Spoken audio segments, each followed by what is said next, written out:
everyone, and welcome to another episode of the Plug in Play podcast. I am your host, Henry, and this is your checkpoint for video game news, reviews, and hot takes that nobody asked for. We got a jam-packed show for you, ladies and gentlemen. We got Switch 2 prices are increasing. That's right, we're just now getting around to talking about that. Maybe a more hot take for you. Saros, the new PlayStation exclusive, the spiritual successor to, and really a sequel, let's be honest, to Returnal. Not selling so great. We're going to go over the stats for you.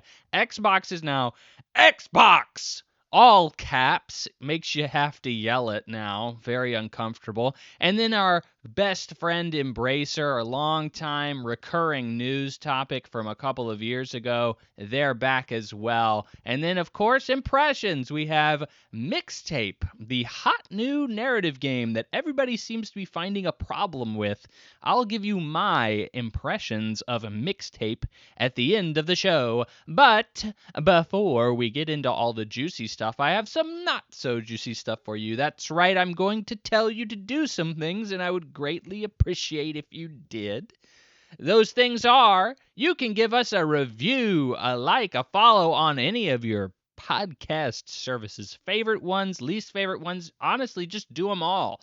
You can go on Spotify, Apple Podcasts, we're on YouTube, we're on Podcast Addict, anything you want to listen to your podcasts on, we're there. We would love your support. You can also follow us on any of your favorite social media platforms. We post on all of them. It's way more trouble than you would really hope it to be, but you can follow us on Twitter or X, whatever you prefer, TikTok, Instagram, or YouTube at PlugInPlayPod1.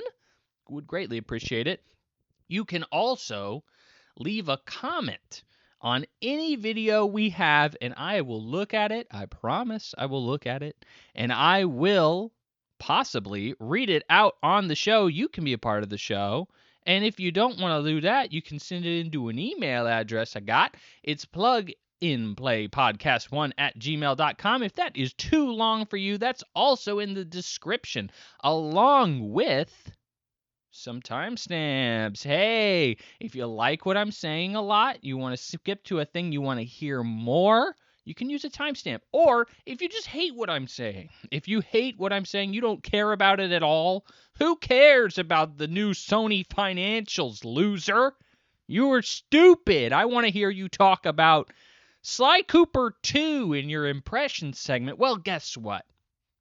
There's a timestamp for you, friend. So that should be it all. I hope you enjoyed my very high energy shilling of my own podcast. So this podcast is this is going to be a very big deja vu for you who just listened to the last episode. The previous episode, I started off the show and I said, hey, I'm recording a little early because I have somewhere to be this weekend. I won't be able to record over the weekend like I typically do, so I'm going to record a few days early. And then, of course, the next day, Nintendo comes out and announces its Switch 2 price increase. Of course, big news there, which everybody saw coming. If you have any ear to the ground in the industry, you certainly, hey, if you listen to this podcast, you should know that the Switch 2 was going to go up in price. It wasn't anything confirmed, but it was pretty obvious, just based on what everybody else was doing, that was going to happen. But the problem is, I recorded on a Thursday, and bad news typically gets released on Fridays because they're trying to avoid the press cycle. They want it to be a little colder by the time journalists come back from their weekend work, so nobody's going to cover it for a couple of days. So that's why typically you hear bad news on Fridays. I'm doing the exact same thing again this show. I am going to be I'm going to be recording on a Thursday, so odds are something bad, something huge is going to happen. Huge. No H, just a YOOGE, huge, is going to happen tomorrow, and I won't be covering it here. So you're hearing it Tuesday. I'm recording like 5 days in advance. So forgive me. You may be saying, Henry, where were you? Where would you have gone during that weekend that would make it so difficult for you to record on time? Well, I'll tell you, because it's video game related, friend. I went to DreamHack Atlanta. Henry, what is DreamHack Atlanta and why does it sound lame? Well, you shouldn't think it sounds lame because it's got hack in it, which is extra cool with an X in it. Extra. But DreamHack, if you haven't heard of it, because I'm actually very new to DreamHack in terms of what it is, had some time, was trying to make the most of it, and I was like, hey, I can go to DreamHack Atlanta. I actually have a friend who went. I didn't ever see him there, but he was like, "Yo, dude, it's really cool. You should check it out." And I was like, "Okay." And there was a guest there that I was very interested in going to see. Ended up making my time a lot more enjoyable because DreamHack is an esports, a big esports convention. You say, Henry, you don't care about multiplayer games. You don't play those things. You're not good at them.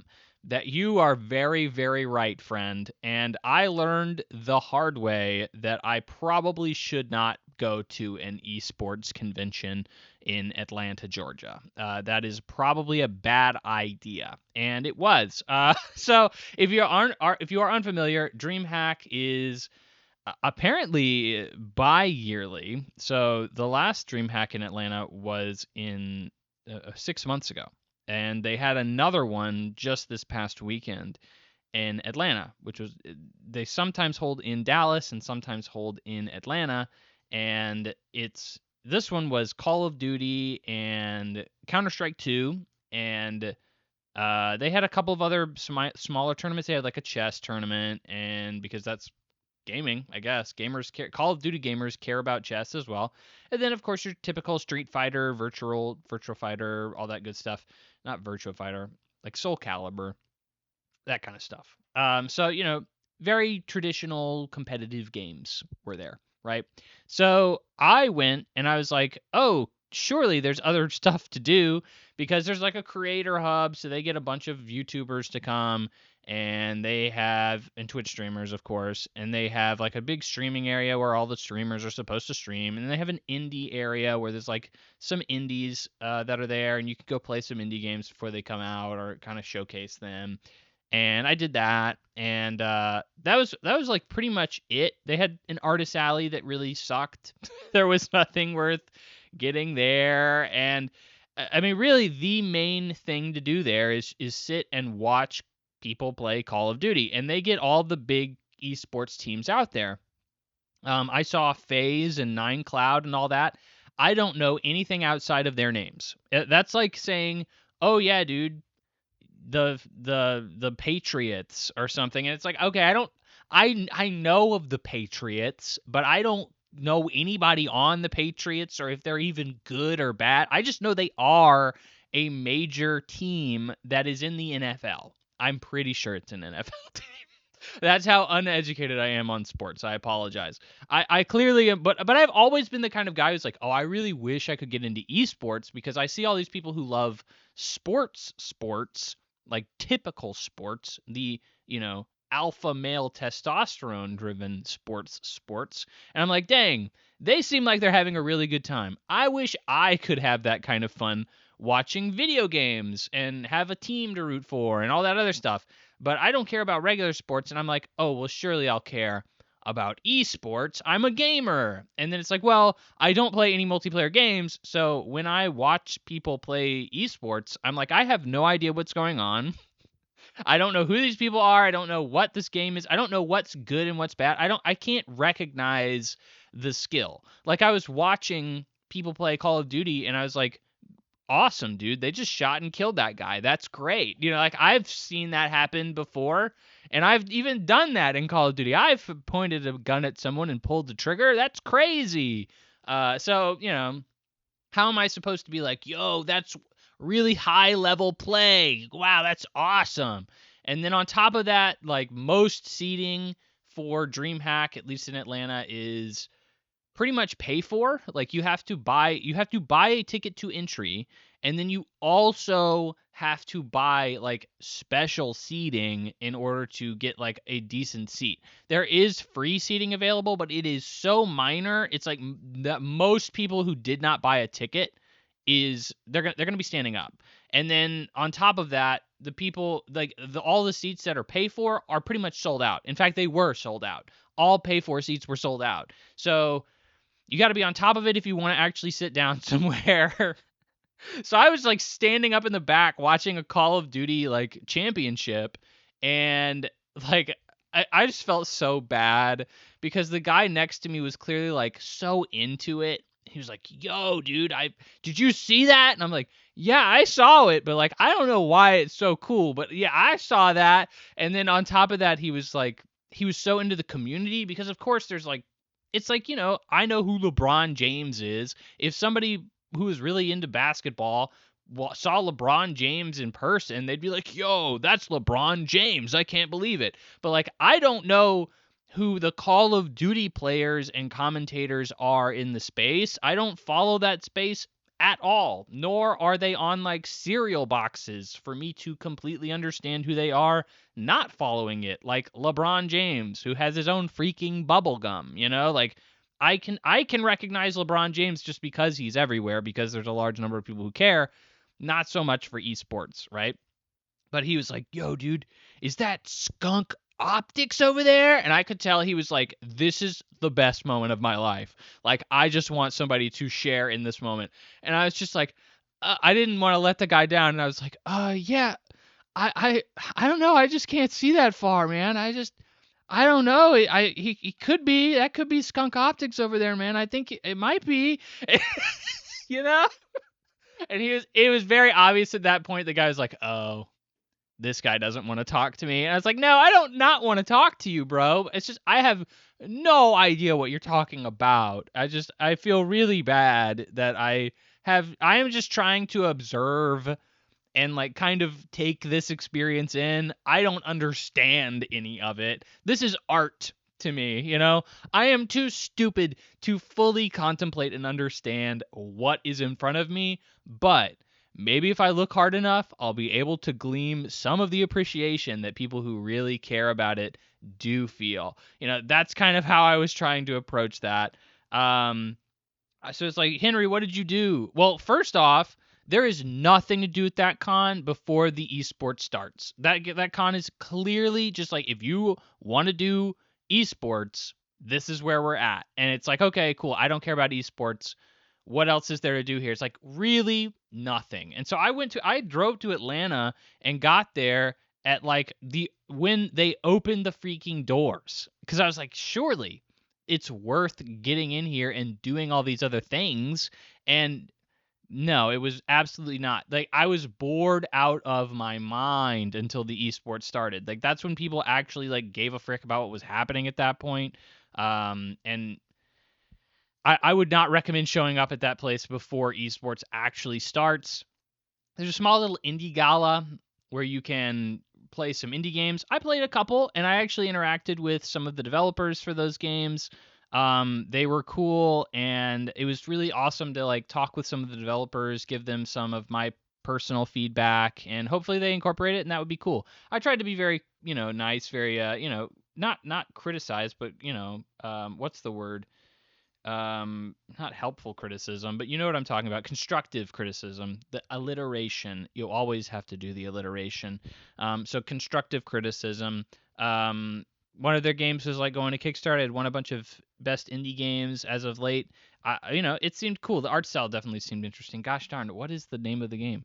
I feel bad not having it in front of me. I'm sorry, I don't remember the name of it, but it's a game about where you're in an office place and you're basically you get fired and you have to go back into the office and like yell at people. It's a roguelite shooter, isometric shooter. So be on the lookout for anything that looks very similar to that, I suppose. I'm sorry, I forgot the name.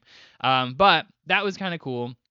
Where I spent most of my time was with a Hololive group. Hololive is a VTuber group that I follow. I know I'm a weeb. I am not here to defend my horrible life choices. I am just simply here to report on them.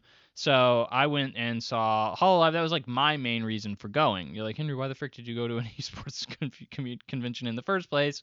Well, because I thought that I would have a lot of fun doing the Hololive stuff. And I would even say that like DreamHack is so all over the place in what it's trying to be because esports is so all over the place in what it is. If you don't know, esports has been struggling significantly over the past several years. Esports was one of those things that people poured money into to try to get it off the ground. They thought it was going to be, the next big sport, and really like, next NFL, next NBA, whatever you want to say. And it ended up, they were paying pots out in tournaments, and they were paying players out these huge sums, huge sums of money to play in these teams, and then the teams would never really make the money back. People really just didn't care. So esports has really been struggling for a long time now. It's not that the infrastructure isn't there. It's not that there isn't a fan base. It's just simply that the fan base refuses to grow, and the people who are into it, but there's just not enough people there. So they've been really struggling on how to get more people to show up to this DreamHack, I'm sure. And their answer was, well, let's invite a bunch of creators, which, by the way, like 90% of the creators that they invited, and like that is a massive insult, okay? I probably could have applied and gotten in to DreamHack Atlanta as a creator. There were several people that hundreds of creators were listed as like, oh, we are going to be the creators that are here. And it just seemed like a lot of them were like, oh, I have less than 1,000 followers. And it's like, okay, well then nobody cares about you. And look, I'm saying that as somebody with like less than 100 followers, okay? Like, nobody cares about me. I know for a fact nobody cares about you, but you're a creator that is being like put on a pedestal by this convention. That just doesn't make any sense. But there's that, and then Hololive, which is a VTuber idol company, which, let's be freaking real, that doesn't have much to do with esports. I mean, I know that the girls are streamers and they stream video games, but they are not in any way really related to esports. So that doesn't really make any sense. So I really feel like DreamHack is struggling to understand how to bring more people in. How are we going to do this? I really wish we could, but I don't know how, kind of deal. And Hololive seemed to be a grand reach. But it was a big deal because there was like a live concert, and there was a meet and greet, which is where you actually get to meet the VTubers in person, not actually face to face, like physically, but you do get to talk to a TV with the VTuber on the other end, like a Zoom call, kind of deal. But that's a big deal for Hololive, okay? That's a really big deal. So there were people who came from all around the country, all around the world, actually, that I met. Because it was the first time that I was really like, I'm going to try to figure out how to be a part of a community meetup. And so I went and I met a bunch of the people from Hololive, the Hololive community, some of which were really cool people, and some of which were really freaking weird. Like, look, I love my weirdos, but, if you're making out with your plush doll of a VTuber in public, we gotta take a step back, brother. We gotta take a step back. But it was an interesting experience. I went to dinner with them, hung out with them most of the day, and it ended up being a cool time. But it was not video game related. So, like DreamHack, it is what it is. I would not recommend DreamHack to you. Watch me be a freaking DreamHack creator next year. I'll have 100 followers by that point, and they'll be like, yo, get this guy a badge. He's a creator now. And I'll be like, frick yeah. Which I don't think they pay you anything to be a creator that comes to DreamHack. You just get a badge that says you're a content creator. Also, by the way, their biggest content creator that they like put on the website, they're like, yeah, we got her. It was like Lana something. I don't even know. She's the #1 Roblox YouTuber. Yeah, that seems like that would really go over well with the COD esports community, the Counter-Strike hardcore esports community, the #1 Roblox creator. How big of an overlap is there in the esports Call of Duty community and Roblox? I'm sorry, I just assume the Roblox community is made up of 4 to 5-year-olds on an iPad, and Call of Duty esports is maybe made up by the 12 to 13-year-olds that somehow get their parents to buy an M-rated game for them every year, and they are on their consoles at this point. They're no longer on iPads. So, I mean, like, I don't know. I feel like this just seems like it's so all over the place and floundering in so many different directions. There's probably something there for a lot of people, but I would not think it is very emblematic, or at least symbiotic in how it tries to present itself. Which, by the way, I'm going to MomoCon this weekend, which is why I am recording so early, is to go and attend MomoCon. And MomoCon, while it is very much so still kind of spread out in terms of interest, there's all sorts of different things to do. There's no way you're going to be like a perfect fit for MomoCon. There's 100% going to be a significant like focus on something that you care about, whether it's anime or board games or video games or anything like that, nerd stuff. There's going to be something big there that you're going to give a frick about for a large number of people. I feel like DreamHack is struggling to try and appeal to a wide audience, but also a very specific audience at the same time. And when there's really nothing there for anybody outside of, well, if you don't give a frick about esports, you really just should not come. It's like, okay, well, that makes it a really hard sell to buy a pass. You know, like and passes are not cheap. It's like $60 for one day. For if you go on a Saturday, it's like $60. So it's not like, oh yeah, man, that's cheapo stuff. You know, I can drop that no problem. And then I met a dude who came from Korea to be there, specifically to meet his VTuber Oshi. But like, dude, that's not cheap. Which is it's kind of funny. He was one of the people who met the VTuber, and he travels all over the world to meet this VTuber whenever she has a meet and greet. And he was like, "Oh yeah, dude, I saw her. It was great. Best moment of my life. I've met her like 4 other times, and this time she recognized me, and she said, 'For the love of God, like, are you okay? Like, you should not be traveling this much. Like, it's too expensive. It's a lot on you. Like, do you not have a job that you need to be at?'" I was like, "Bro, I think I know what you're feeling. I know that you're like, yo, my VTuber waifu cares about me. Bro, I think she thinks you're insane. I think she thinks you're like destroying your life because of her. I don't know, man.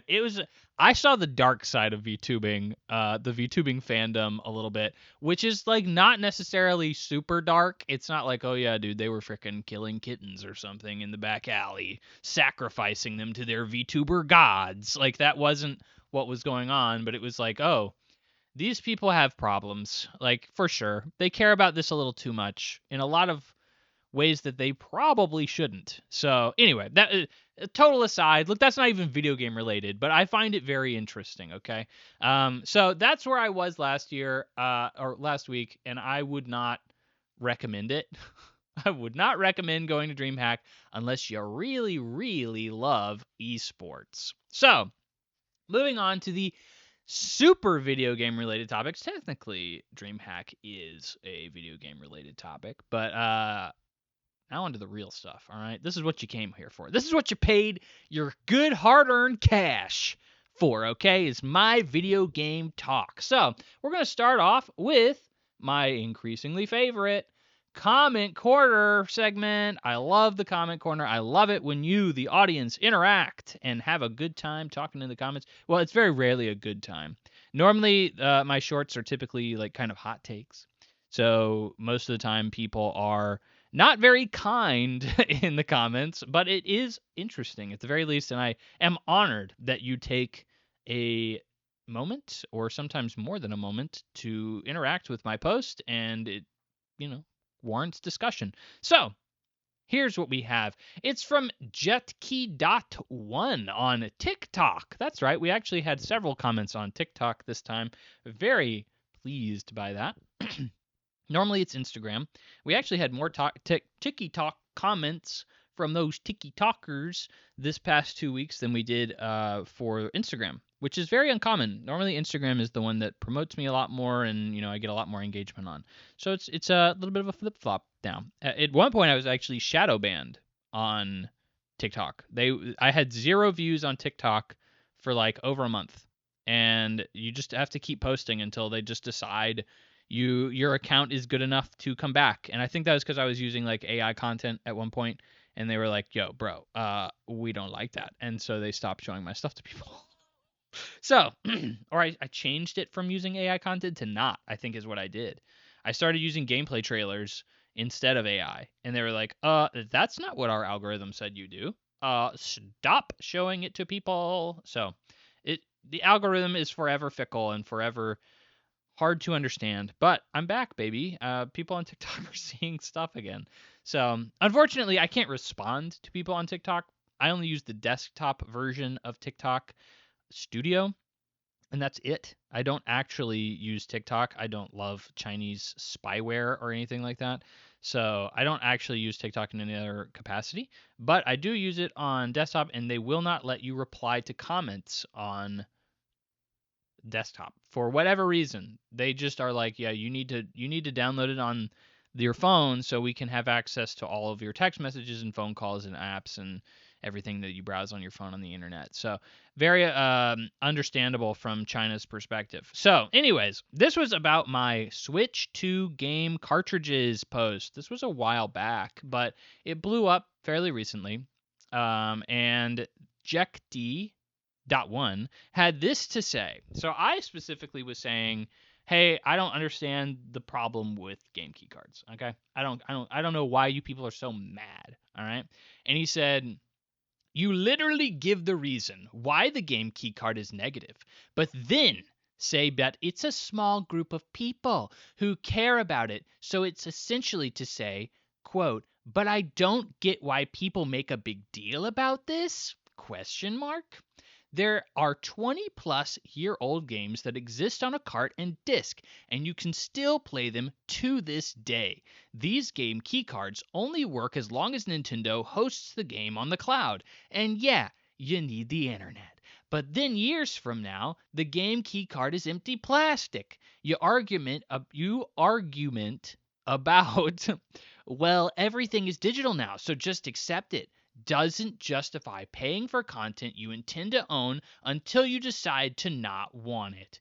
If we as consumers are going to buy anyone's products in intention of to own as an artifact on my shelf, I'm not looking for an expiration date to lose access for it in the future and for it to suddenly become worthless to me. A physical book doesn't expire or get revoked. A piece of art doesn't. CDs and vinyls don't.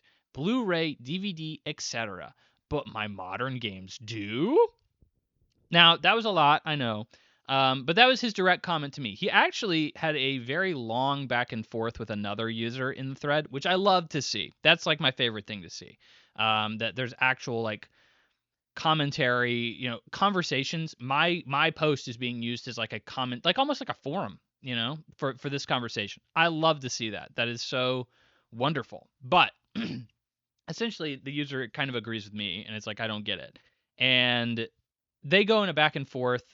Jekty came back to the post and actually came back multiple times. It was a very, very long thread, but essentially the summation of it is, they're like, hey, why are you okay with this? Why do you support his statement? And essentially the other user was like, well, because, I freaking go to a movie and I understand that that's temporary. I buy literally anything and realize that that is going to degrade or bust. If I buy my iPhone today, I realize that that's not going to last me 20 years. Like that's going to be something I'm going to have to upgrade, that it's probably going to break, like something like that. So nothing is infinite. There is no reason to expect it to be infinite. And there was a long back and forth on why that is. I actually don't agree with that take full-heartedly. I actually more so am on Jekty's side than anything. So let's break this down. Game key cards. I understand the outrage. All right. I get it. I want my games to be within my possession for as long as humanly possible. All right. It makes total sense. I support people who are upset about game keycards. I do not understand why there is such a massive pushback for them, because you buy digital. Hello, why are you not freaking out that 90% of games that come out now are indie games that are exclusive to online storefronts, and the only way to buy them is digital? Because that's literally the same thing, if not worse than a game keycard. And we have a gaming community that is actively moving towards an all digital future. Like, there won't be physical copies at some point, because everyone continues to buy digital more so than physical. And so eventually we're going to have to just completely give up the reins on all of our purchases, just like a game keycard. I don't understand why people aren't freaking out about that. Like, freak out about that. Why are we freaking out about game keycards all of a sudden? Well, my digital ownership or my physical ownership. I want to own this game forever. That's what I've done my entire life. It's like, well, the vast majority of the gaming community disagrees with you. And I guarantee you that whoever you are, no matter what you are talking about, if you're talking about game keycards sucking, I guarantee you've bought a digital game. Because it means that you're a hardcore consumer of video games. If you're freaking out about game preservation, which I totally get, but you are probably also going to be somebody who's played a digital game, because there are so many games that are only digital. They are not physical. That if you've held out this long, like, oh, I refuse to play a digital game, I don't know what the frick you're going to do. I really don't. Because eventually you're going to have to. And then at that point, every purchase you make, everything digitally, is going to be something that is ephemeral.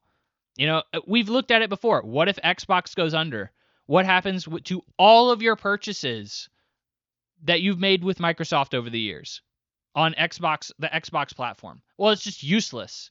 You've lost it. And that is almost everything now. On Steam, you have the exact same problem. On PlayStation, you have the exact same problem. On Nintendo's platforms, all of them have this exact same issue. So I am not saying, hey, game keycards are great. We love game keycards around here. I'm saying, where is the outrage on literally anything digital? You should be pissed that digital games do this, but you're still buying digital games. Why is it just that it's a physical game keycard? And it's like, and I get the argument is, oh, well, I'm a physical collector, and look, you're not going to be forever. You can't be. The next generation of consoles probably won't even have disk drives. You'll have to like buy an extra disk drive for it. And then at that point, you're going to just have probably the next generation, beyond the next generation, is probably just not even going to have an add-on disk drive. You're going to be stuck. And look, maybe you'll be dead by then. I don't know. This console life cycles are going to go for so long now.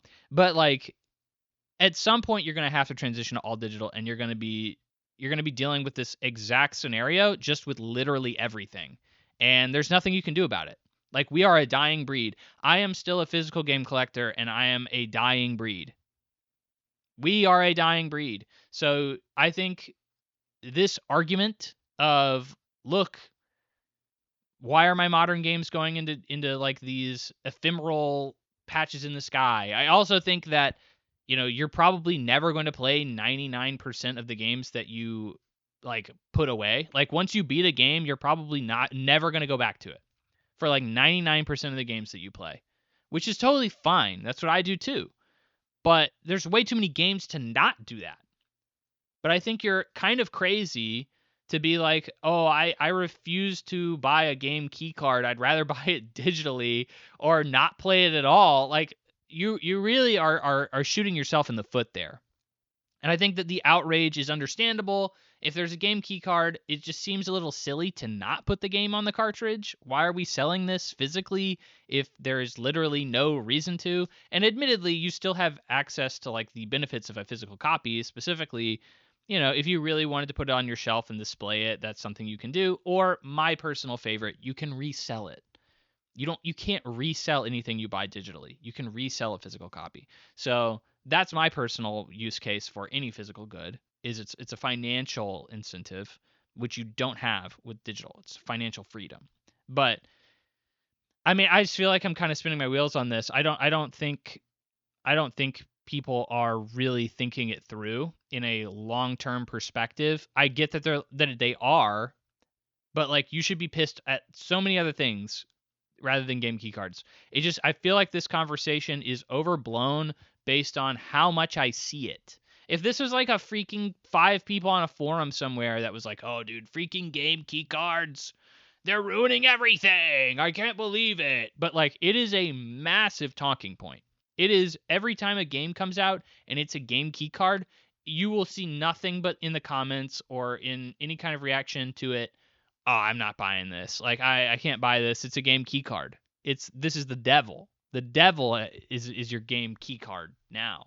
And I'm like, "Bro, chill the frick out." Like I don't think it's that bad. It's really become some major talking point for all of the industry. And I just I can't I have yet to hear somebody tell me a reason as to why that needs to be the case. But that is going to be my comment corner. Jekty.1, thank you very much for your comments. I really do appreciate the conversations there, and I hope to have more of them. So thank you very much. Game key cards are always a hot topic, hot button topic, and it is probably something that will not die until game key cards die.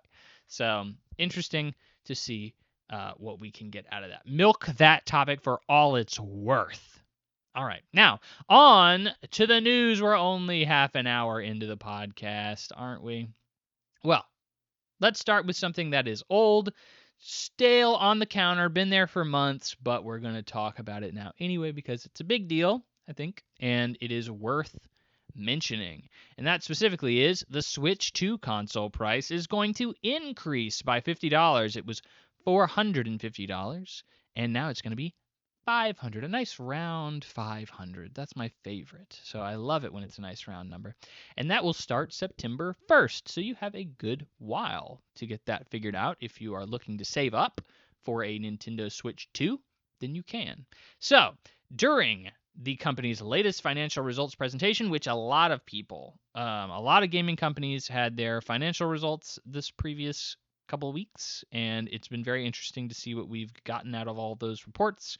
But president of Nintendo, Furukawa, reported that the new pricing, quote, does not fully account for all cost increases. So they're still taking a hit based on everything that's increased recently, implying that the increases could have been higher, but Nintendo didn't want to risk affecting the momentum of the Switch 2 sales. Kind of in conjunction with that, he said, quote, while we want to prioritize wide adoption, it was challenging to bear the rising costs over a long period. Furukawa later explained that the increase was due to a number of market changes in the environment, specifically the increasing rise of cost of memory, the weak yen, and rising crude oil prices, which of course goes into, everybody. I think it's very easy to understand when you hear it, but I think it bears repeating. The rise in crude oil prices isn't just for your gas tank, right? It tankers or airplanes or cars that ship everything to you also use gas, and those guys are going to have to now incur the price of gas that's gone up, and that means that the stuff on those trucks or on those planes or boats are going to cost a little bit more too, and so those are going to increase everything. So it doesn't just increase everything at the gas tank, it increases literally everything that has to be shipped, which is everything, right? Unless you're going to a local farmer's market and paying a premium anyway, you are going to be paying more for pretty much everything. Obviously, cost of memory is something we have said a million times. AI has been snatching up all the memory recently. And then weak yen, I mean, it's been weak in Japan for years. I mean, American tourists are booming over there because the yen is so weak. You might as well go over there and go to Disneyland and have a grand old time. So, it totally makes sense why all of this is really hammering them. In response to all that, though, he says, we will prepare a robust software lineup to enhance the Switch 2 ownership value. We work we will work diligently to overcome this barrier. So they intend on basically putting out even more good games. And I think it bears repeating. So going back to that original point of like, well, we really didn't want to up the price because we want to increase prioritization of adoption, which is totally understandable. So how the business model for these consoles work is you would think, oh, well, they make money when they sell a Nintendo console, and that's where they're making all their money. And, oh, well, I buy all of their games directly from them, and I don't have to share it with not Microsoft, with Walmart or whatever, Amazon, when I buy Super Mario Odyssey or Legend of Zelda or whatever the case, right? Sure, that's all a nice benefit, but I mean, most of the time they're taking a hit on the hardware itself, so the console. They're really hoping to make their money back on skimming every single transaction that goes on every single purchase on the console. So if you buy Final Fantasy Tactics on the Switch 2, and let's just say, obviously, we know that Nintendo does not own Final Fantasy Tactics. It's a Square Enix property, so that game is then put on the Switch store. They'll get 30% of that purchase. If you subscribe to Netflix via a Switch 2, Nintendo will get 30% of that subscription. If you buy V-Bucks for Fortnite via the Switch 2, Nintendo will get 30% of that transaction. So you can imagine that that is very profitable. And the more people who have the console, the more people who are willing to buy games for it. And more so, you're going to be making most of your money off of those long-term free-to-play titles like a Gacha or a Fortnite or a Roblox that people are spending a large amount of money on all the time, right? So if you're their primary console that they go to play those games, then you make a solid chunk of change. So that's why prioritization of adoption was their really big deal, right? So here's my take on this. Switch 2 going up in price. No bueno. Nobody likes that, right? But here's my take is Nintendo has done surprisingly well to keep the price down, especially compared to Sony and Microsoft, your PlayStation and your Xbox. And both of those people have both increased their prices multiple times. Xbox has increased it, like 3 times in the past couple of years? Something crazy. PlayStation just increased theirs over $100, depending on the unit you're talking about. And here you are, Nintendo, increasing it only $50, way later than everybody assumed they would. This was something that was talked about before they even launched the console. Back when the Switch 2 launched, that was when all the tariffs were hitting the fan, And so everybody's like, oh, surely Nintendo is going to raise the price on this console. And they did not do that. They tried to get as many units in before tariffs took effect so that they could then sell a large number of units under the tariffs or without the tariffs, which is kind of insane, right? So I am normally the guy who's going to sit back and be like, look, dude, Nintendo is not this bubbly, sweet, innocent company that we love to think of, right? I think Nintendo does a lot of really anti-consumer things, and let's be real, this was still a pro-corporate move because they wanted to increase early adoption of the console because they get a skim off of every transaction that happens on their console. But in general, PlayStation and Xbox didn't care, but Nintendo did. I'm not used to saying that, all right? I'm used to saying, yeah, Nintendo really did something that really hurt their entire community, but people seem to still not care because it's Nintendo. And in this case, I'm actually looking at Nintendo, I'm like, hey, good on you. You're still taking a hit from this, even after the increase. You're still telling me you're taking a hit. You're telling me, oh, well, we promised to increase our software output to make it up to you guys, to give it a reason to still buy the console even at this price. And honestly, even at $500, it's still kind of cheaper than some of your other options in terms of consoles that are older. And my cherry on top here, they're giving you until September 1st which is great. You have over 3 months to figure this out. If you want to buy a Nintendo Switch or Nintendo Switch 2, then you can figure it out within 3 months, hopefully. And you can get the money and you can then buy the Switch before the price increase happens. Sony, they gave you what, like a week? Like maybe a week? And like it wasn't a very big announcement. I think Nintendo is kind of looking pretty good with this increase. Like in terms of their competitors, I mean nobody likes increased prices, but I think Nintendo's not looking bad, right?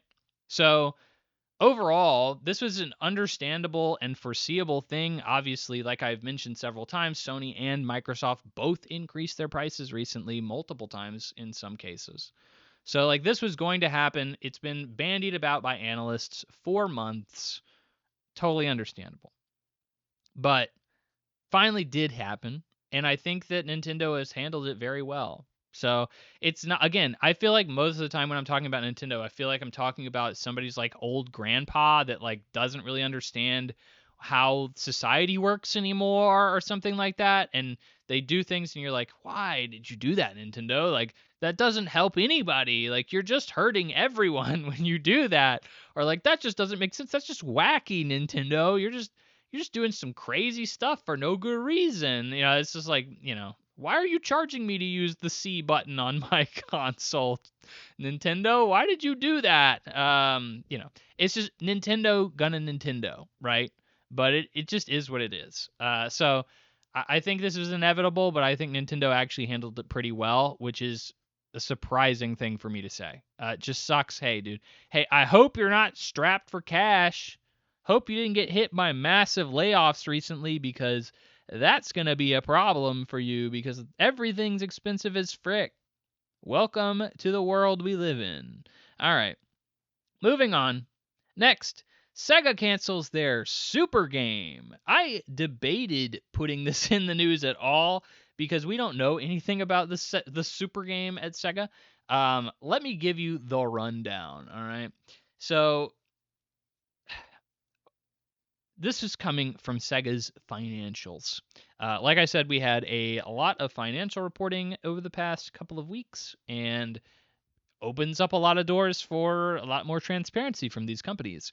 So, in this, they said, well, they announced this game in May of 2021, and they said, hey, we got a super game project. We're going to be spanning multiple AAA titles over the course of Sega's comprehensive range of technologies, that's a quote, and, quote, go beyond traditional framework of games, which is insane to say, right? That sounds pretty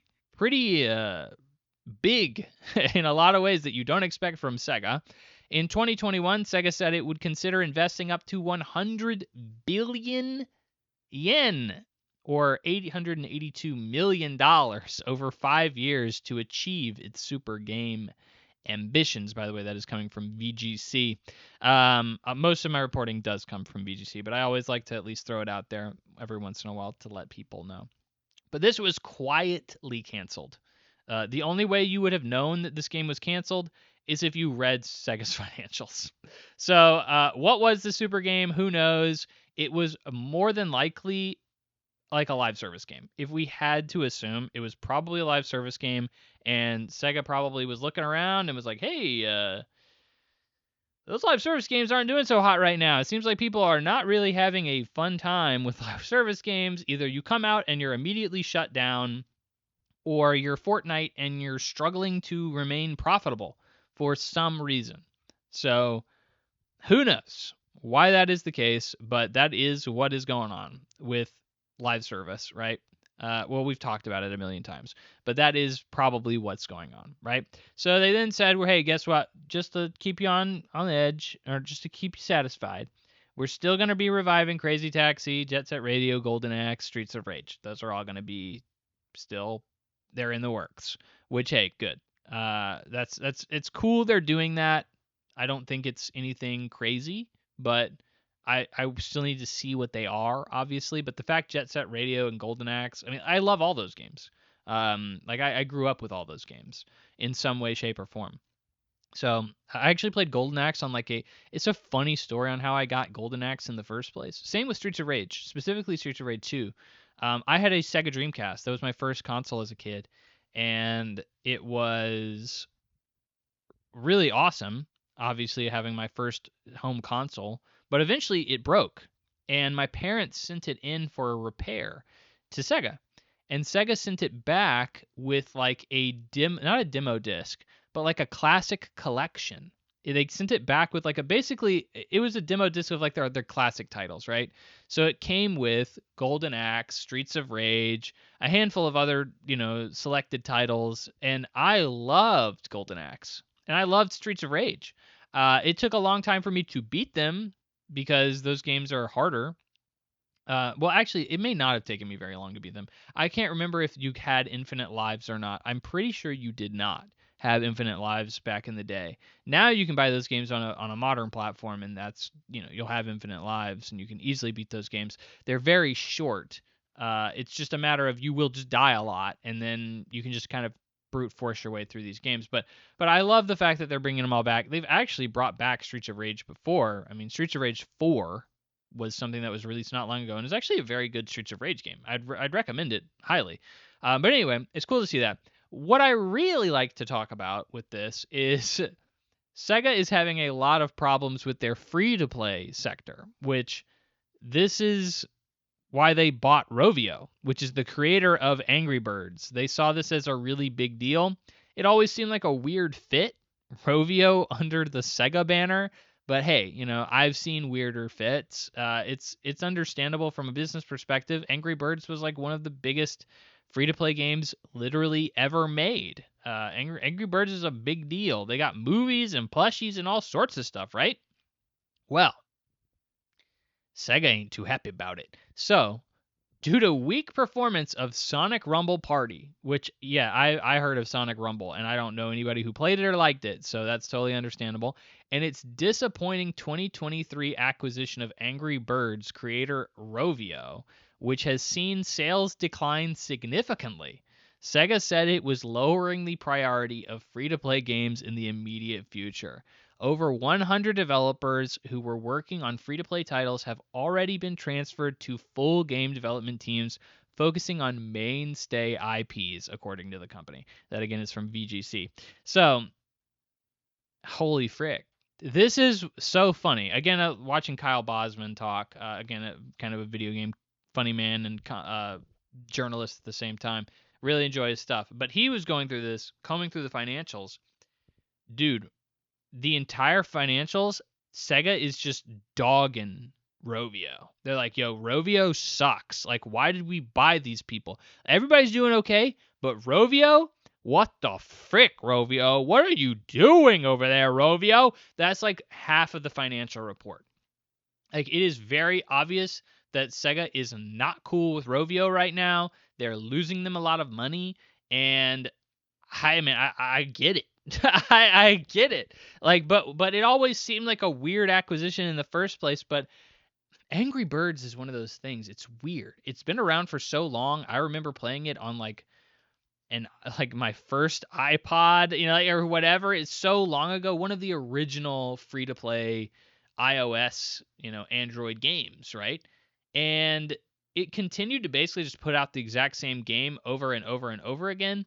And I was like, I think this series clearly is just a mainstay. And then there's movies now and plushies and all sorts of other nonsense. I mean, I went to Top Golf, and there's like an Angry Birds mode you can play at Top Golf. I'm like, this is everywhere. This is just a ubiquitous property that everybody knows at this point, Angry Birds. But then I hear, oh, well, it's not making any money. Significant sales decline. And I start thinking about it, I'm like, what the frick have they done with Angry Birds recently? And I just kind of assume that I'm not in that sphere. Like, if they made a major update to Candy Crush, I probably wouldn't recognize it. I wouldn't know or a sequel to Candy Crush, I probably wouldn't know because I'm just not following Candy Crush. So I'm not following Angry Birds, so I don't think I would know. But like, in all honesty, outside of the films, I don't know anything that Rovio has done recently. And I don't know anybody who talks about Angry Birds or cares about it. I still occasionally hear people reference Candy Crush. Like, that's like the number one, like my mom plays this when she's bored, watching her soap operas or whatever the case. Or like, yeah, my kid cousin plays this at Christmas or something like that. Like, Candy Crush is just kind of one of those games that I still do hear bandied about by a very casual crowd. I don't feel like I see that as much with Angry Birds. And I feel like as a franchise, Angry Birds is doing well, but as a game, I mean, maybe let me know. But I don't see Angry Birds really doing anything. Like, what is going on with that? So the fact that they're making a lot less money off of them is not super crazy to me. I'm not exactly blown away by that information. But that is most of what Sega had to say. I don't know if either of those two things. I almost just completely removed that story from the docket this week, but ended up not. So moving on. Saros has lukewarm. Lukewarm? Is that a new condition? You can get lukewarm. Saros has lukewarm sales that will likely struggle to break even after just 2 weeks, despite strong critical reception, with around 300,000 copies sold, which, if we do the math, that's around 22 million in sales. But what was the development costs? Well, it's reportedly around 76 million. Ooh. Not good. So we are less than a third of the way there to recouping our development costs 2 weeks after launch. Now, that's not very good because most people are going to be buying the game day one. That's where most sales for any game are going to be. So if you're not selling your game day one, that's a real problem because that's where you're going to get the vast majority of your recoup. Most games don't have as big of a tail, so long-term sales potential. So this is all data that's coming from Alinea. Alinea is a data company. They check out all this stuff and report on video game sales and all that other good stuff. So here's what we have from them. They say there is a silver lining to these horrific sales. They say, but of the players who have bought the game, 40% of it have played it more than 15 hours, and 30% have played it more than 20. So what they're saying here is clearly people are liking it. The people who have bought it are enjoying it, which is great. It's great to see that, and it's not too surprising either. This entire game, really the series of Returnal and Saros, have been reviewed very well. And I think it's at an 86, 87 on Metacritic right now, which is very high. This is also a game that has a very high difficulty curve and all that other stuff. So, you're expecting a little bit more of a divisive showing from this, and it's not. People are really enjoying it. So, on the flip side of that, we already know it's selling bad, but how bad is it selling? They say, well, it's selling a little slower than Returnal. And you're saying, okay, a little slower than Returnal. That's not super bad, right? Well, here's the really big problem with that, okay? The PS5 user base is now 93 million people. The user base when Returnal came out, there were only 8 million PS5s in the wild. So there's nearly 10 times, or there's more than 10 times the number of PlayStation 5s available to people to buy the game. And Returnal is still selling better than Saros. That is real bad. That made me go, whoa! I recoiled a little bit when I read that one. I was like, oh my gosh. Like, we're saying this is, that's where I would really be concerned if I was Sony reading that. I'd be like, oh, frick. So this, of course, he then says, okay, well, there's a flip side to that too. All right. So when Returnal first came out, it came out less than 5 months after the PlayStation 5 even launched. And so people who had PlayStation 5s, the early adopters, not only were the more hardcore of the community, but they were dying for something to play. There was really nothing exclusive on the console. Outside, I think Demon Souls remake was exclusive at the time, but there really wasn't much to play. So of course they're going to be scounging. What's the word? Scavenging, scrounging. What am I thinking? I'm just going to stick with scavenging because that word works and I know it's a word. So they're scavenging up anything that could possibly be worth the justification of their new hardware, which I totally understand. So they're basically saying, look, people were way more they were way more amenable to Returnal back then. They were going to grab it no matter what. So it totally makes sense that it's still kind of selling a little bit better, right? So they say, in quote, comparing specifically Returnal to Saros in terms of sales. They say, quote, "It's a different story for Saros. It launched not too long after Crimson Desert, Resident Evil Requiem, Hades 2 on the PlayStation 5, Pragmata." And like when he puts it in this perspective, I'm like, oh yeah. And a whole bunch of rad 2026 games. This is a more niche PlayStation Studios game. It was never going to do numbers like God of War or Ghosts of Yotei. So here's the problem. All right. Why is Saros not selling? Well, let's be real. It's a niche game. Already we have a genre that is not really for everybody. Bullet heck titles. All right. Look, I think that they're visually impressive, but most people aren't exactly turned on to them. It's a tough sell. All right. It's a hard game. This is a game that has been kind of marketed on how hard it is. It's going to turn some people off based on that. You have a new IP behind it. So it's not Returnal 2. It's a totally new IP, which is not really great for marketing either. You have a smaller, less recognized studio. So this is not like Santa Monica. You don't have some big Bungie title. Like, people are going to go out and buy Marathon because they're Bungie fans, right? I don't think anybody's like super into Housemarque. And I know that there are people who are into Housemarque, right? They've made great games in the past. But there's not like a huge fan base that's going to be chomping at the bit to get these games from Housemarque, right? And then I think really what is absolutely killing this game is a $70 price tag. I think there's going to even I am looking at this game, I'm like, hey, I've heard great things. I thought Returnal was a little too hard for me. It was a little rough around the edges. I could see the promise in Returnal, but I don't necessarily want to buy its sequel at $70, right? I would buy it at maybe 50, 40. Definitely you can see me starting to really consider it at 30.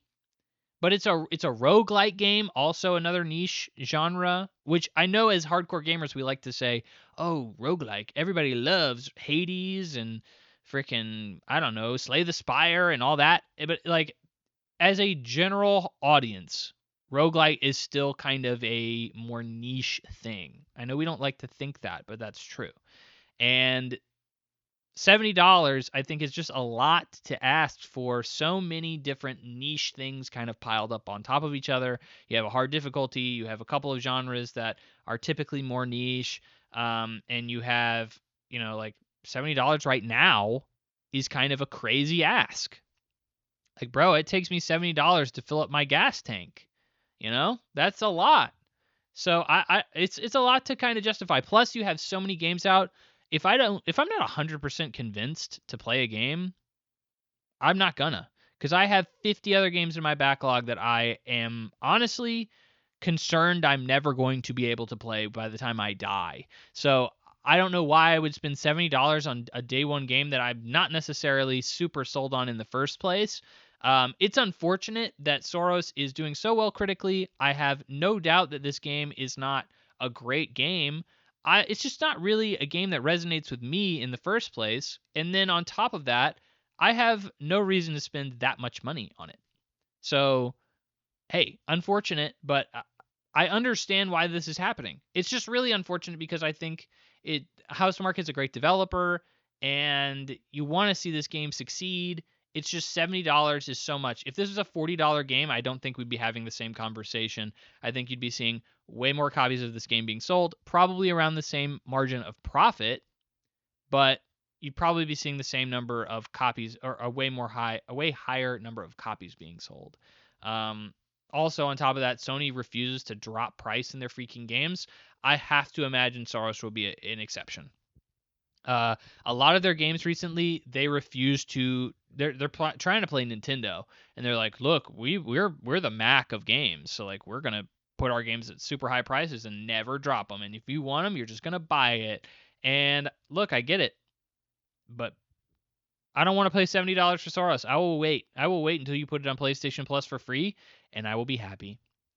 Next, Xbox is now Xbox. After Asha Sharma put up a poll on Twitter that received 19,000 votes.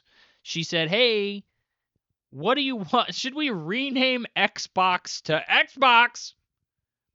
And Xbox won by 64% of the vote.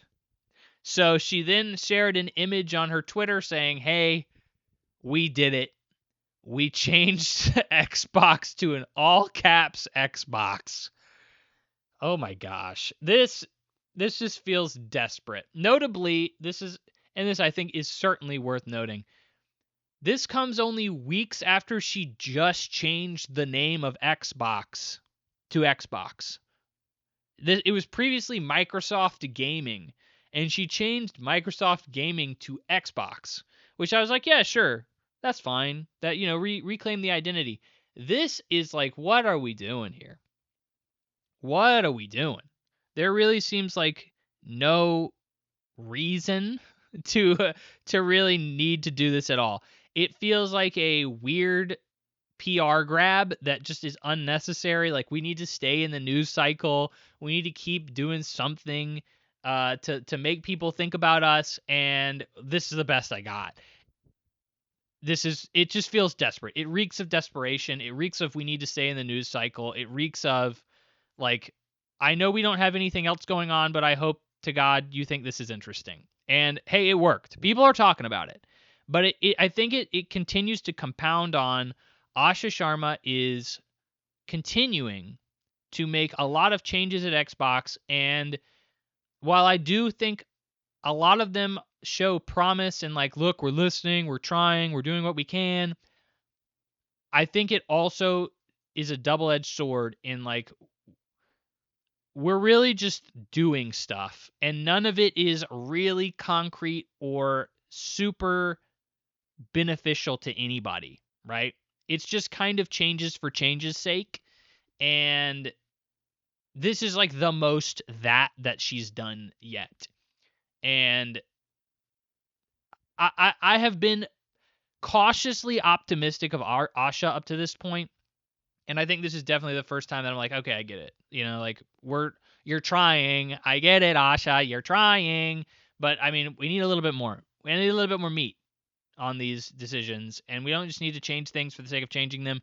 And then also, I don't want to have to type all caps Xbox every time I talk about Xbox. I don't know. That just seems like we need a better way of doing this. I don't know. It just is what it is at this point. Now, whenever you say Xbox, you have to scream it. So, good stuff.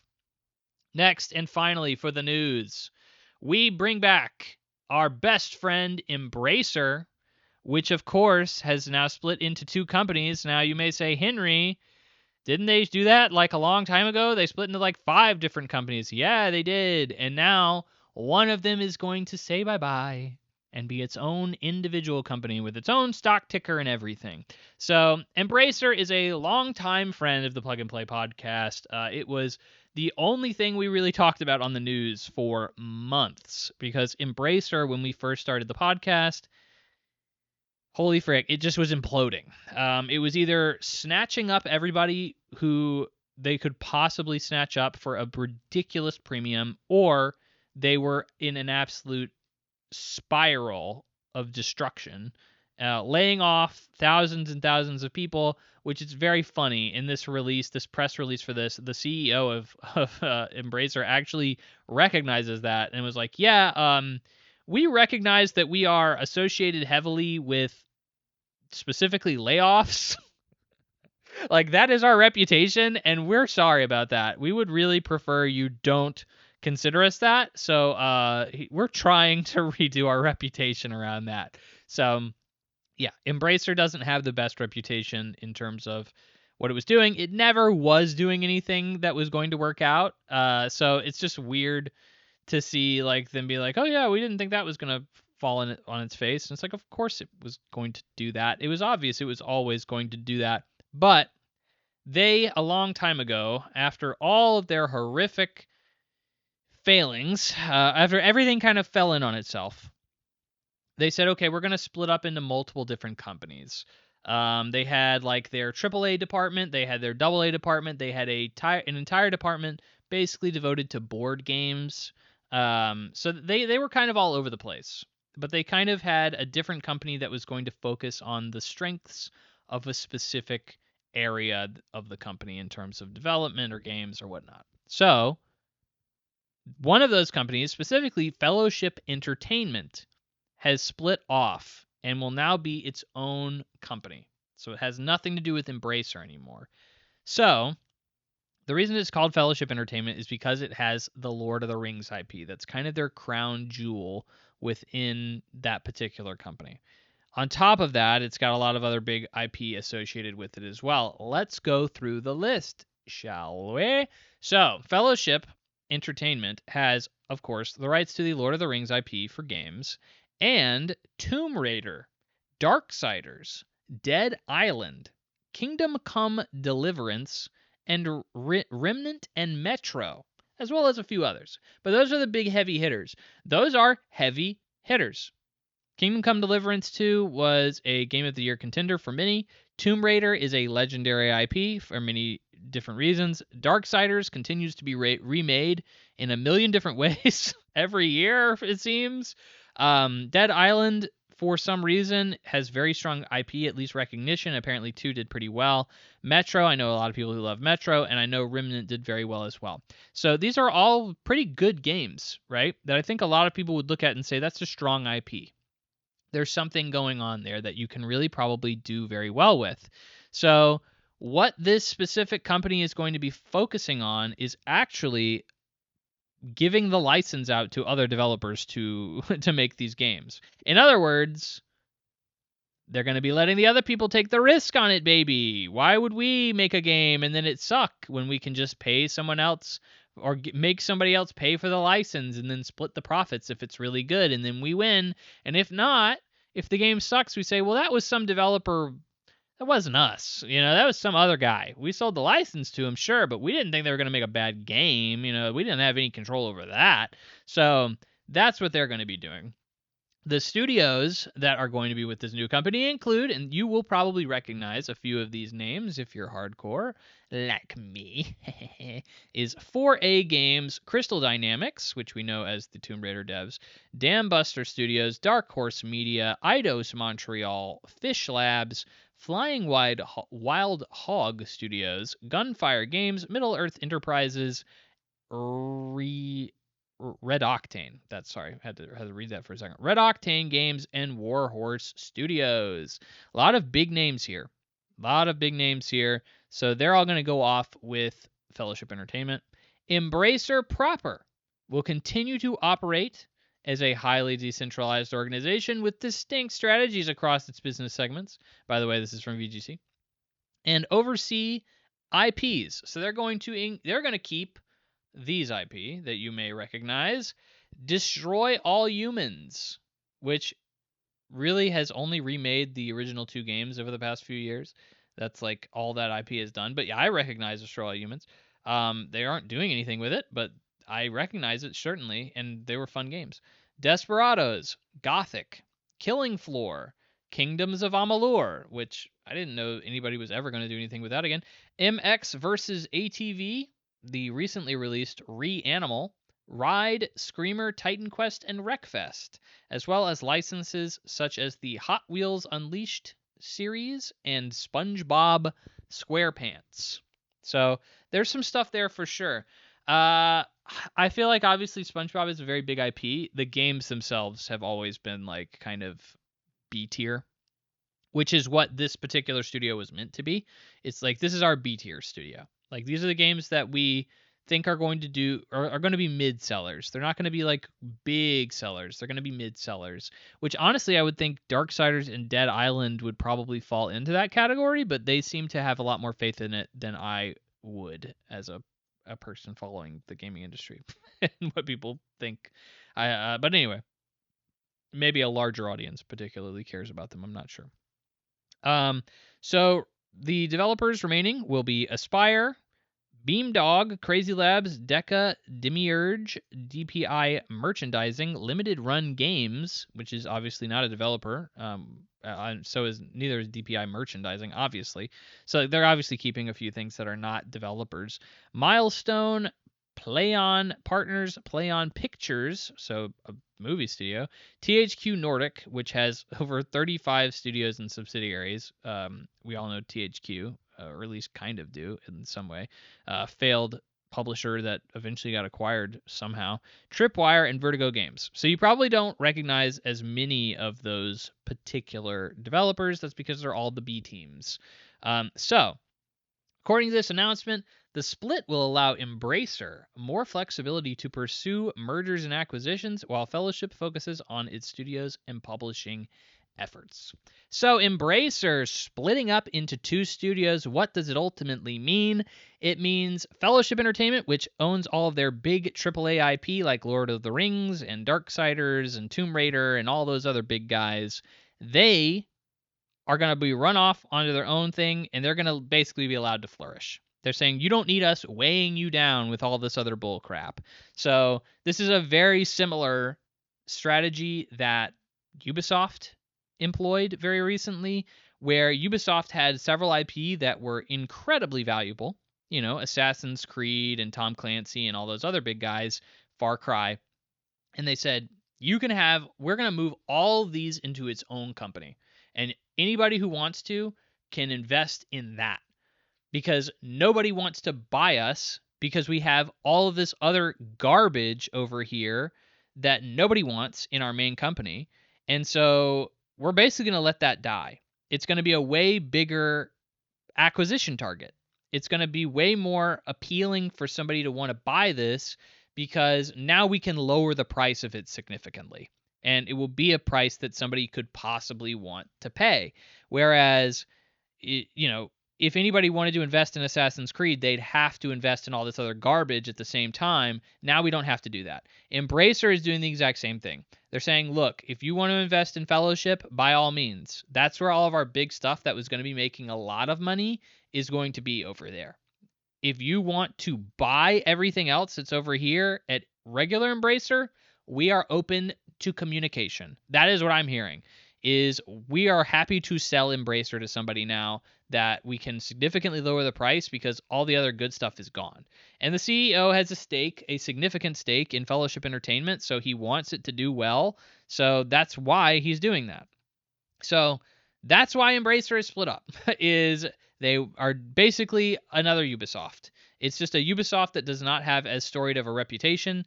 It has a reputation for being garbage and laying off thousands and thousands of people. And, hopefully Fellowship goes off and does its own thing and is able to thrive. And maybe somebody with better management chops, will pick up Embracer and be able to make a mountain out of a molehill on that one, I guess, if that expression applies. But hopefully do much better with it. And that is Embracer. That is, again, probably not the last time we're going to talk about Embracer. It never is. But hey, it's always good to bring back a good friend from the past. It's good to have Embracer back with us. All right. So now let's wrap up the show with the impressions segment. Like I said, I've been out of town a good bit recently, so I haven't had too much time to play. But fortunately, I have had time for some smaller games. So, specifically, Mixtape. But we're going to get to that in just a second. Sly Cooper 2 Band of Thieves is a game that I played. Bet you didn't see that coming unless you're just not that cool, because I am that cool, because I play Sly Cooper all the time. So this was something I talked about last year, maybe. Sly Cooper had been put back on. I'm not going to say remade because it was not, but it was put back on PlayStation Store with trophy support and all that other good stuff as a PlayStation Classic.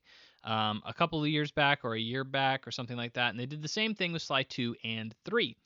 Sly Cooper is my favorite series of all time. It's very nostalgic for me. It was one of the big series that not necessarily got me into gaming, but that really made my love for gaming grow significantly.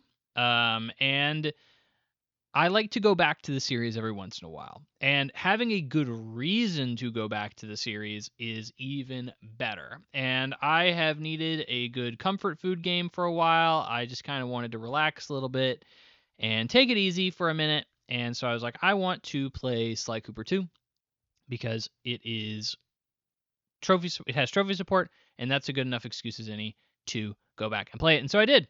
So I platinumed it. There are some trophies in the game. I love the way they did the trophies in this. Obviously, you have your typical beat the game trophy and collect all the collectibles and all that good stuff. But some of the trophies are to 100% just like do stuff you wouldn't normally do. Like, even as somebody who's played those games probably 50 plus times a piece, I know that sounds sad, and it is, but 50 plus times a piece, estimated. Even I didn't know you could do some of the stuff that the trophies made you do. Some of which are straight up glitches. Like, there's one trophy that you have to bring back a guard in a specific level as Murray, like carrying them. And then when you go into the safe house, the guard is glitched on top of Murray's head. And it's obviously like a glitch the developers knew existed. And they were like, yeah, we'll just make it a trophy. It's not like that hard to do. So it's really, I really appreciated some of the trophies in this game. They were fun. And it's, like I said, a great excuse to go back. So objectively going back and looking at Sly 2, what do I think? There is no way for me to objectively critique Sly 2 or 3 or 1, because they are my favorite games as a child. So it's like how you cannot critique Ocarina of Time because they are your favorite game. That is your favorite game as a child. It has flaws. I know you don't see them, but it does have flaws, and Sly Cooper is no different. I love Sly Cooper in a lot of different ways. I love the characters. I love the story. As weird as that sounds, you wouldn't expect the story of like a raccoon, a turtle, and a hippopotamus to be any good. I actually do enjoy all the characters and story in the game. I enjoy the platforming. I think it is smooth and fun to play as Sly. I love the level design. I love a lot of the missions that you have to do in these games. There's a lot of really clever stuff here. This is obviously made by Sucker Punch, and they have obviously gone on to make the Infamous series and Ghost of Yote and Ghost of Tsushima, which you may be familiar with. So, very storied developer here. This is not how they got their start. They also made Rocket. That's it. Rocket Robot on Wheels, which there actually is an Easter egg to this game in. That is one of the trophies, by the way. There is a like super secret Easter egg where you can actually see Rocket Robot on Wheels if you do some pretty specific stuff. I had to look it up. I knew this was an Easter egg in the original game. I just couldn't ever figure out how to trigger it based on the walkthroughs that I saw online. There's also some fun stuff that you just don't see anymore in these games. Easter eggs are obviously here. They're very hard to find, and like even people within the community don't know too much about them, about Sly Cooper. And then there's also like straight up Easter eggs, like promotional material that you can see after you beat the game, and cheat codes. When was the last time you saw a cheat code in a game? There's cheat codes in this game, so you can get special like power-ups and stuff that are only available if you use cheat codes. Like specifically Tom from Toonami. If you're familiar with the Adult Swim or Cartoon Network block of anime that premieres late night, there is a Tom from Toonami. He's the mascot of that block, power up that you can get in the game if you input a cheat code correctly. So it's just like old school game design that's like super fun, and like that's what you expect from that's what I've come to expect from Sucker Punch. It's just games that are fun conceptually in every way, and that's what I think Sly 2 is. What are the problems with Sly 2, Henry? I know that you love it. You're a little baby. You won't stop talking about it because you're such a baby. You're a man child. I get it. I am. But all the issues I typically have with Sly Cooper 2 are the pacing and the repetitiveness of the gameplay. So Sly Cooper 3, I can play that game from start to finish. I don't mind it. Like it's a fun time. At no point do I get bored. At no point am I like, oh no, it's this mission. I freaking hate this mission. I think all of it's great. Sly Cooper 2, it's very obvious that they're like trying to make some stuff work here. Like there's a lot of tailing missions, pickpocketing missions, just beat the frick out of stuff with Murray. Like you do the same like 4 mission archetypes throughout the entire game. And yeah, the level design changes and so on and so forth. And sometimes there's a little wrench that they throw in to make it a little bit more difficult or a little bit more dynamic, but it's really the same freaking thing over and over and over and over again.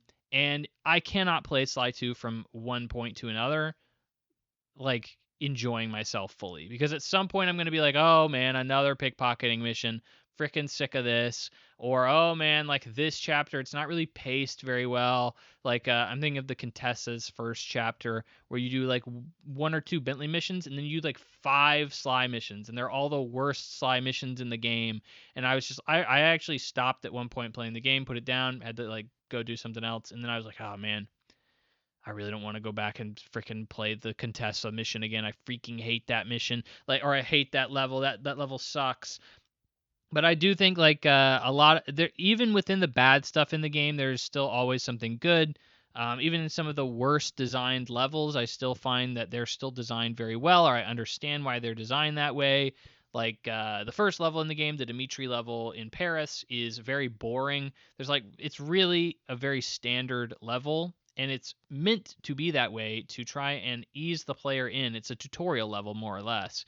The problem is, as somebody who's played the game like 50 plus times or whatever, I hate the Dimitri level because I'm like, holy frick, yeah, I get it. I'm going to do a pickpocketing mission. It's going to be the most basic pickpocketing mission. I really just want to get this level over with so I can start getting to some of the meat and potatoes of this game. And, you know, I understand from a game design perspective why they do the things they do every single time they do them. It's not always executed perfectly. So, like, if I had to say there's an issue with Sly 2, that would definitely be it. And that's a pretty big issue. But it's very funny that this game is, I think by most accounts, you'll hear people say that Sly 2 is the best in the series. I would disagree with that. And I would say Sly 3 is. That's just my personal opinion. I think that everything that's wrong that I just said about Sly 2, they completely fix in Sly 3. There is no repetition anymore. Level design is perfect. And I don't have much to say about it in terms of how any kind of flaw. And then there's always like a cool mission that you're doing, and it's always different. It's always interesting. And the fact that there's so much variety throughout the missions and what you're doing throughout the game is genuinely impressive. And they continuously incorporate new characters as well for you to get new mechanics and add on to mission structures that you can have throughout the game. So you are rarely at a loss for anything new or interesting within Sly 3. I don't think you can say that within Sly 2. You have your set of characters and moves that you're going to be working with throughout the entire game at the start. What you're really loving in Sly 2, what makes it so amazing, and I think a lot of people appreciate it more, is it focuses more like Ocean's 11 kind of like heist stuff, which is totally understandable why people enjoy that. And I think it does pull that off better than Sly 3. Sly 3, it's more like each time you're getting to the end of something, you're trying to recruit somebody to your team, which I think is still cool and very rewarding and satisfying, but it's also not as big of a set piece moment most of the time as like a Sly 2's moment. Kind of you're building towards something really cool. You're still doing that in Sly 3, but just not not as impactful, I feel like, as in Sly 2. So that's probably why. And Sly 3 is also just kind of an extension of Sly 2, whereas Sly 2 is a much bigger like evolution of the original Sly Cooper, which is more so just a traditional level-based platformer. And Sly 2 is much more open, has open areas and open traversal and stuff like that. So there's a lot of fun just figuring out how to get from point A to point B. Sly obviously has a lot of moves that he can utilize and do that with, and then Murray and Bentley don't. So you really kind of have to almost puzzle together how to get from point A to point B in a lot of circumstances, which is where I think the charm and the genius in level design really come from. But that's my take on Sly 2. It's a great game. I love it. I platinumed it, and I will play it again in the future. But that's why I don't want to harp on it too much. But I do enjoy Sly 2. Now, the piece de resistance, which is Mixtape. It's the new hotness. This was released, a week or two ago? And it came out to controversy. Oh my gosh, this Mixtape. What is going on with the Mixtape? Oh no. Mixtape was a game that I did not have high hopes for. It looked like Life is Strange, but pretentious. I get even more pretentious than Life is Strange. It's a narrative-based game, and a lot of people are kind of comparing it to a walking simulator, and it's understandable for sure. But Mixtape came out and reviewed incredibly well. 87 right now on Metacritic, which is very high for a game that I thought was probably going to be a 78. This came out to universal acclaim. IGN gave it a 10 out of 10, which is, I'm not going to say ultra rare for IGN, but pretty rare for IGN. Also, they are under fire recently for giving Mouse PI a 6 out of 10, which a lot of people enjoyed. So, they're kind of all over the place, and, people are just looking at these reviews, and I think that spurred a lot of outrage as, well, why is this game so good? Why do people like this game? So, let's break this down. Because, like I said, we'll get into the reasons why people are trying to tear this game apart in a minute. But let's give you kind of an understanding of what Mixtape is. Mixtape is a lot of people would say it's indie. It's not. It's published by Annapurna Interactive, which is kind of the art house of publishers within the video game industry. And it's made by a small development team, I think out of Australia, but it is set in the 90s. And I mean that in a very vague sense, and it intends to be in a very vague sense. And it is telling the story of the last night of a group of teenagers, specifically a trio of teenagers on their last night in high school. So before they go off and live their big lives, they have one last night together, and they are going through and reliving the memories that they've had to become best friends and everything that's led up to that.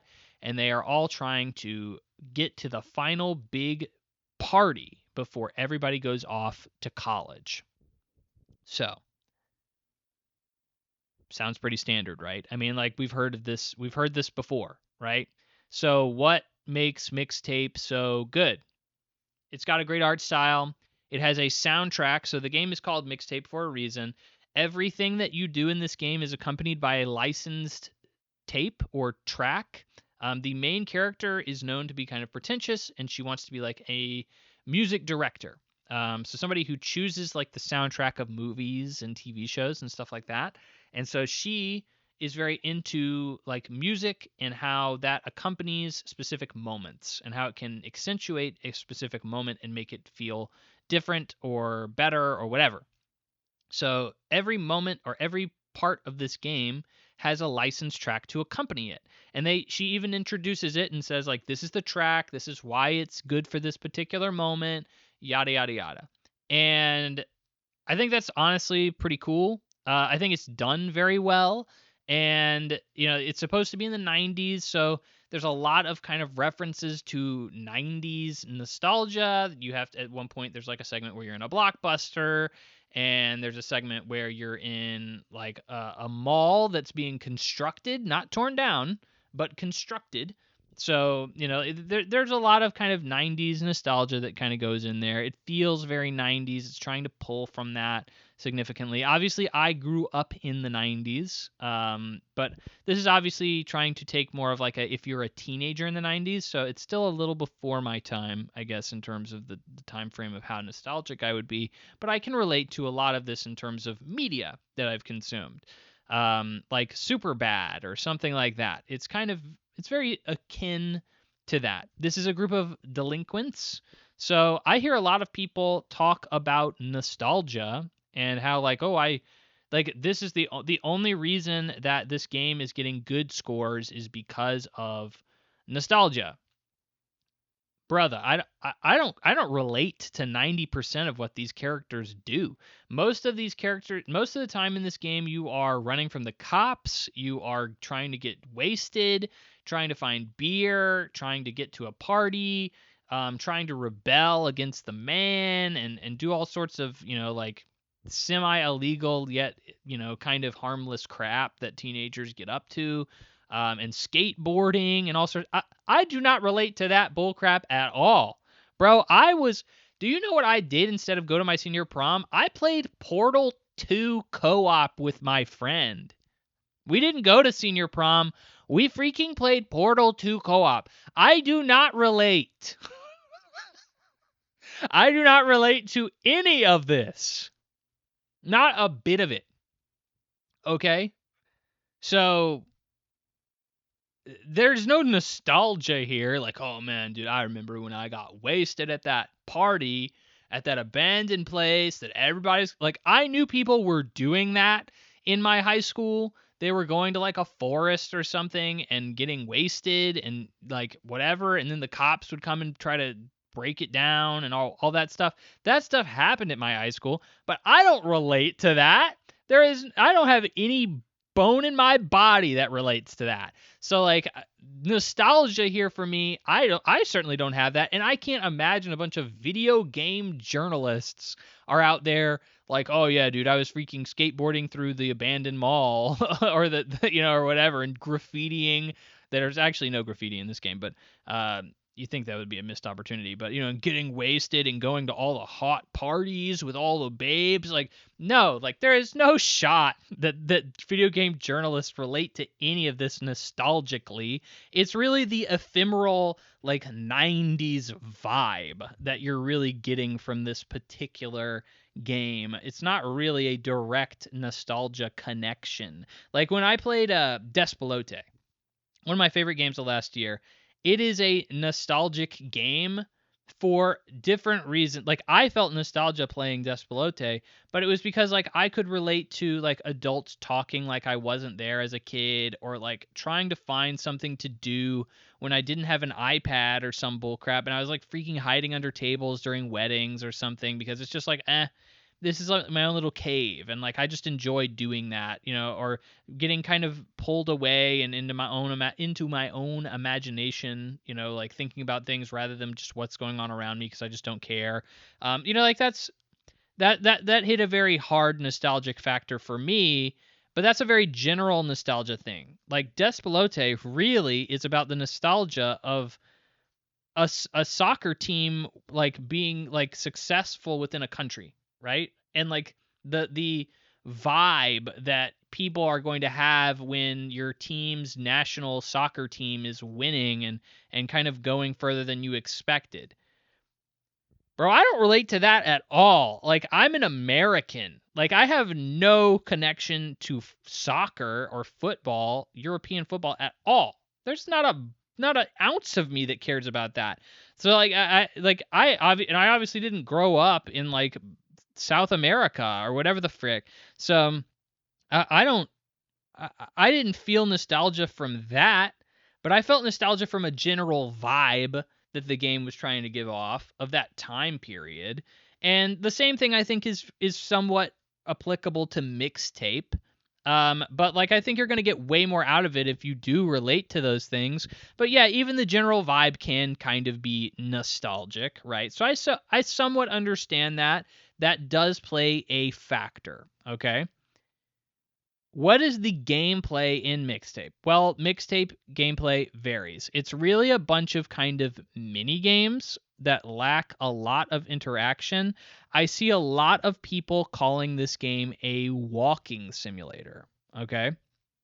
A walking simulator, there are a lot of games that are a walking simulator to me. There are some games that are literally you hold forward on the analog stick and that's the game. There is nothing else to do, nothing else to interact with. You walk forward and a narrative unfolds before you. And let's be real, Mixtape has some of that. Okay, it certainly does. But to categorize it as a strict walking simulator, I think is a bit disingenuous. I see it more as like a walking simulator combined with a mini game gallery. There's a bunch of kind of mini games that you have to do throughout the time that you're playing the game. There's a rock skipping game. You have to paint a door, move a couch, all sorts of other bullcrap. It's kind of, like it's very minor things, but it's certainly not what I would consider a walking sim. So let's be real. Most of the quote unquote gameplay in this game didn't need to exist. Most of the interesting parts of the game that are worthwhile are the story and the walking simulator elements of it. Cool. With that being said, I think it's a little bit of an over exaggeration still to call it a walking simulator. And I think that this game is still probably should be considered a walking simulator by the very vague general term, but I think it's still like people come down pretty hard on it. This game is so much of a walking simulator that I mean, they've actually had limited showings of this game in movie theaters. Like they had like art houses or whatever, which is like a 3 to 4 hour game depending on how much, time you want to put into some of the stuff. But it's kind of weird to have a game that's like, oh, well, really, it could just be a movie. It's like, yeah, there's a lot of games like that, but this is really a game like that because it's honestly shot very well. The direction here is really, really good. Visually, I found it very captivating. I think the art style is cool. I think the writing is good. I think the story is pretty rote, but like in general, I find it very well done for what it is. And I think that, visually it's incredibly stimulating as well. A lot of this game is a music video. You are listening to these tracks and you are doing stuff that then interacts with the music. So, cool moments will be accentuated by a cool track, and there will be things that happen along with the music. And a lot of the time, it really does feel like you're playing a music video for this game. And I don't mind that. I love the idea of gameplay and music intermingling. I do think that a lot of it in the intermingling is still like pretty basic. There's not a lot of gameplay. It's not a hi-fi rush, where you're really having to pay attention to the music and the beat and all that. It's not a rhythm game, but it is like this is a moment with this song and we are accentuating it with minor bits of gameplay that you can use to interact with the music. I don't think this is like heavy interaction. I've talked about games even recently that I feel like the gameplay and the music were more interwoven than this, but still I think the visuals, the gameplay, it all kind of works together to give you a very nice experience. So, what do I ultimately think of Mixtape? Now that we've kind of given the basic understanding as to what Mixtape is, I really enjoyed it. Now, I am primed to like this game because I like walking simulators. I like narrative focused games that try to push this in the right direction, right? Push video games in kind of a interactive storytelling medium. Like I love that. I think that video games can do a lot with it. I think just the base interaction with any story, even if minor, can put you in that world even more than a movie could to make you feel like you have some kind of stake in what's going on or to make you feel like you're responsible for certain things that are happening, or you have some kind of input in the story, those things can be very powerful. And I think video games do it incredibly well. And I'm really bullish on video games as kind of like that kind of a medium, and Mixtape feels like the best interpretation of that, as like a more serious, like this could have been a movie, but we made it a video game, and we kind of accentuated a lot of the elements that would have been probably a good movie into a great movie, right? Kind of deal. Um, Overall, I'd give this game like an 87. And guess where it sits on Metacritic? Like an 87. I really enjoyed my time with it. So I enjoyed the story. I enjoyed the characters. I enjoyed the music. I enjoyed. I'm not gonna say I loved the gameplay, but like it was around enough for me to not be mad about it or anything. And I honestly can't imagine not enjoying this game for a variety of reasons. Mixtape is a $20 game. So for about 4 hours, 3 to 4 hours, that I think a lot of people are going to start kind of balking at. They're going to be like, okay, 3 to 4 hours, it's not that long. I played it on Game Pass, so I had free access to it. So take that into consideration. That could affect my, general, if you don't spend money on something, you're far more likely to be okay with it than if you spent a lot of money on it. So I totally understand that could affect my impression of the game as well. I still think that for $20, this game is pretty freaking solid. Like, I really enjoyed my time with this game.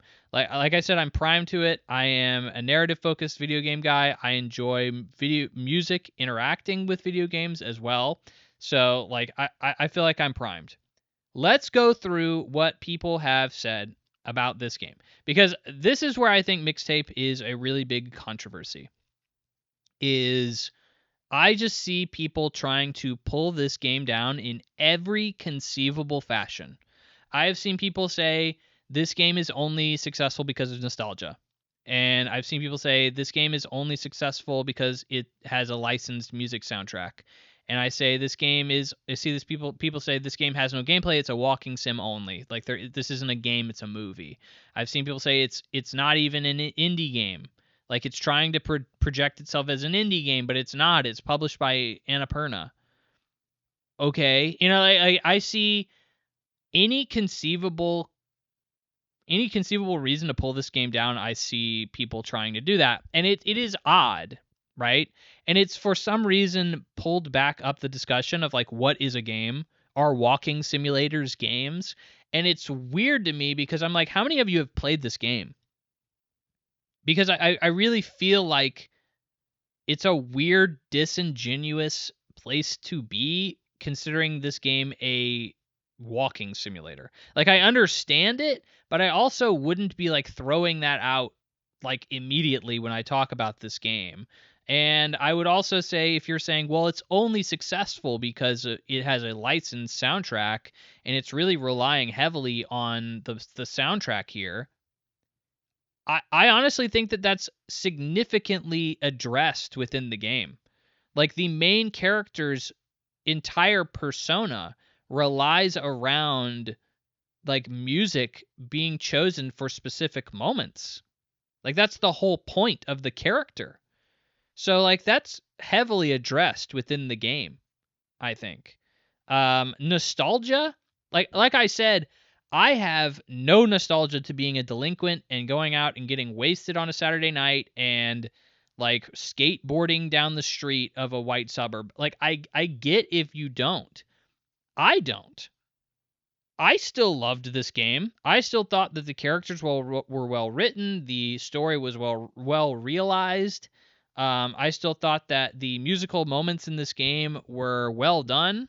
The music was chosen well. The musical, like, basically music video elements of those songs were all done well.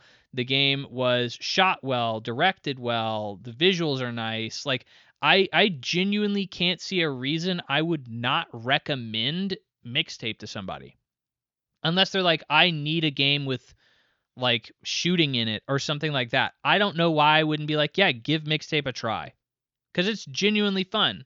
It's weird too because I saw some people saying this, and I'm not trying to get into some weird political stuff here, but I had a friend who is African American, and they said, "Look, I can't relate to this game because I'm not a white person."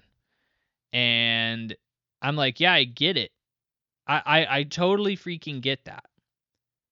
But this is again coming from a place of like, yes, this is definitely tapping into white people nostalgia. Like 110%. This is a white person nostalgia game, okay? You are going to get more out of it if you're a white person who grew up in the 90s in a suburb. Like, absolutely. 110%. But like I addressed earlier, I played Despelote and felt a nostalgic connection to Despelote, and I did not grow up in South America rooting for a European football team. I didn't do that. But I can respect the nostalgia of being like a teenager and trying to figure out my life and having friends that, may do things that I like, may do things that I don't, and being there for my friends and all that other stuff. Like, I can relate to all of that. That's something I think most people can relate to. Like your final day of high school, again, that's still going to be like a predominantly like white suburb feel, but I think you're still going to be able to relate to these characters as human beings.